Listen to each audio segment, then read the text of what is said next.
Bienvenidos a un nuevo capítulo de nuestro programa Más Conocimiento de Campus TV, la televisión digital de la región del Maule. Hoy conversaremos con el profesor Sebastián Donoso, director del Instituto de Investigación y Desarrollo Educacional. Él es experto en políticas educacionales en nuestro país. Acompáñenos a conversar con Sebastián.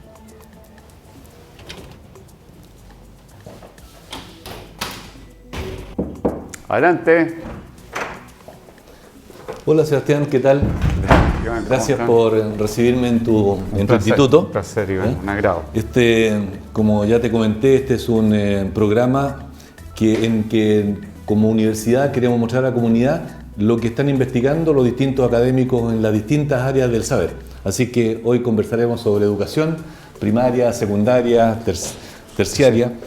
Y bueno, ¿quién mejor para hablar de eso que tú, que tienes una vasta experiencia en el tema? Gracias, Iván. Pero para ir entrando de a poco en este tema, en realidad, porque vamos a conversar frente a la comunidad regional y nacional, yo creo que sería interesante, a propósito de educación y los tiempos actuales, que nos comentes en términos generales inicialmente algo sobre la reforma educacional. Correcto. Mira, este es un tema país que ha interesado mucho, por lo tanto, para los que trabajamos en educación es una oportunidad enorme. El año pasado se hicieron, ¿no es cierto?, ya se discutió una ley bastante compleja, la ley de inclusión, ¿no es cierto?, y que en el fondo es la ley que regula el sistema privado de educación. Hubo una discusión inicial por qué partir por los privados y no por lo público, pero este es un tema más bien secundario porque cualquiera fuese el camino que tú ibas a tomar tenías que enfrentar los dos sectores, o sea, tú tenías que enfrentar los mismos temas y hay poco andar, o sea, alguien puede decir, mire, me habría sido mejor partir por fortalecimiento de la educación pública, después por la educación privada, pero se dio en ese camino y ese camino ha permitido entender la complejidad del sistema.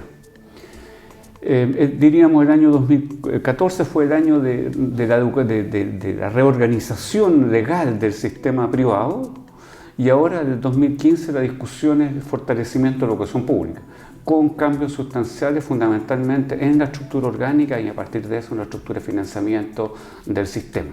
Entonces ahora estamos precisamente en los albores de mayo, ¿no es cierto?, del discurso presidencial y es muy probable que la presidenta ya lo ha anunciado y va o señalar que el proyecto de ley ya está ingresando o va a ingresar prontamente a la discusión parlamentaria, cuál es la propuesta que hay sobre la nueva organización de la institucionalidad de la educación pública en todo plano, desde el nivel local, digamos, hasta el nivel nacional, aunque va a ser por etapas graduales. Yeah.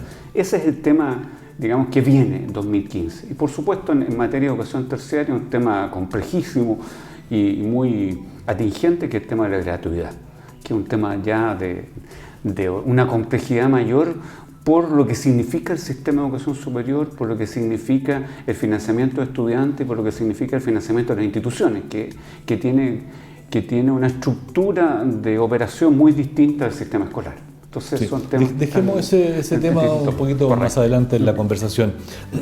Hay un tema que los distintos estudios, incluso a nivel de prensa, aparece y es algo que se repite en los distintos años, y que se expresa en las distintas pruebas a nivel nacional que se hacen, incluso hasta en la prueba para ingreso a la universidad, que los colegios privados, primaria, secundaria, los resultados son mejores que en público.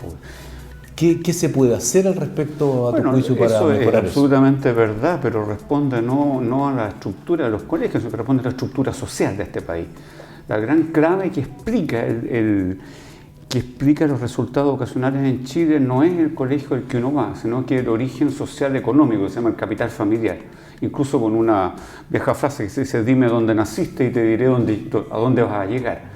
En Chile, a diferencia de otros países del OECD o incluso de América Latina, como estamos en el OECD, hay que mencionar, el peso de las variables socioeconómicas sobre los resultados educacionales es muy superior al resto del mundo. Para tener una idea, el 80%, aproximadamente entre el 70 y el 80% de los resultados educacionales en Chile pueden ser asignados al origen socioeconómico de la familia. En otros países esto llega al 40%. En el mejor de los casos. Muy significativo. Es demasiado, no solo es demasiado significativo. Entonces eso hace que el factor escuela, lo que puede corregir, reducir la escuela de este factor es poco. Entonces aquí tenemos dos problemas graves como país que hay que entenderlo. Una, la sobrerepresentación que tiene el factor socioeconómico en todos los resultados vocacionales, y segundo, como consecuencia de eso, la baja representación y un poco la poca efectividad de la enseñanza escolar para corregir esta dificultad. Y esos son temas históricos que podríamos decir se han agravado en los últimos 30 años, producto que la desigualdad social en Chile, si bien se ha mejorado su nivel basal, o sea, hay gente menos pobre, pero la desigualdad social sigue siendo muy alta. Entonces, ciertamente hay una población menos pobre, pero correlativamente las desigualdades sociales no se han corregido, y esas son las que explican esta situación. Y eso se expresa, voy a hacerte una referencia para saber si eso ocurre también en educación. El 60% aproximadamente de los recursos en distintos ámbitos, pero lo hemos cuantificado en ciencia y tecnología y también para desarrollar capital humano avanzado, se queda en la región metropolitana, 60% de los recursos. Y para las otras 14 regiones se reparte el 40%. ¿Ya? Eso en tema de educación básica y media, si uno compara regiones versus región metropolitana, ¿los resultados en región metropolitana son mejores que en las regiones? Son mejores en general. Obviamente hay algunas regiones pequeñas, por ejemplo Magallanes tiene buenos resultados, pero es atribuible a una condición cultural y también geográfica. Tiene casi toda la población urbana, en Magallanes una población rural. Entonces el factor urbano ayuda, pero en términos generales las mejores oportunidades educativas están en la región metropolitana, con el dolor de nosotros los de regiones, que históricamente ha sido así. La mayor cantidad de los famosos liceos emblemáticos, muchas universidades de mayor data que nosotros, y nosotros lo sabemos muy bien como universidad lo que nos ha costado introducirnos y ser validados en este mercado educativo. Bueno, eso pasa a nivel escolar igual. Entonces, ciertamente, ahora recién hay algunas políticas compensatorias un poco de esta desigualdad territorial, pero la desigualdad territorial en Chile ha sido un tema de 100 años, solo que antes los provincianos, los gente de regiones, nos parecía natural, estimábamos que era razonable, ahora ya no nos parece tan razonable, pero se da esta misma situación. Okay. Tú habías comenzado a plantear el tema de la gratuidad en educación superior. ¿Tú crees que eso puede llegar a ser posible? O sea, la gratuidad tiene un fundamento que es discutible y una complejidad técnica muy alta. Partamos del fundamento genérico y después el más discutible.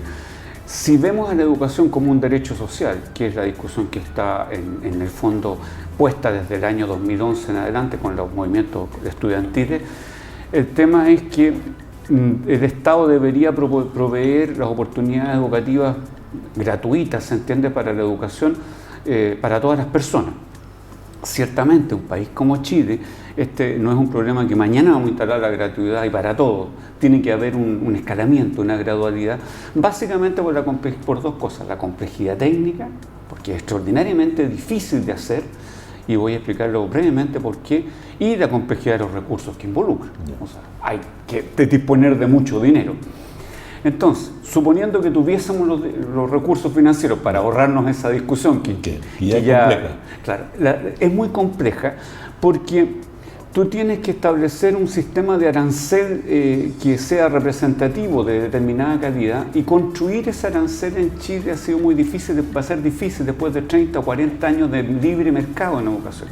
De hecho, la mejor aproximación que tenemos, que son, ¿no es cierto?, los aranceles de referencia, son extraordinariamente complejos porque son por cada universidad, por cada año, con valores distintos.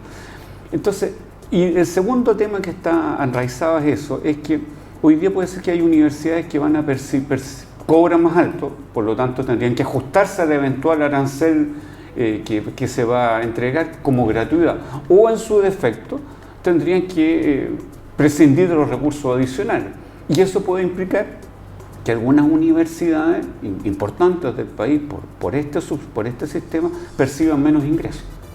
Y no es fácil a alguien quitarle dinero. Agregarle es más fácil. Sí. Entonces, va a ser además un problema político. Este no es un problema técnico. Este además es un problema político, porque hay que decir a una persona, mire, ¿sabe qué más? Usted va a percibir menos ingresos. Y los que van a percibir menos ingresos no van a estar contentos de hacerlo.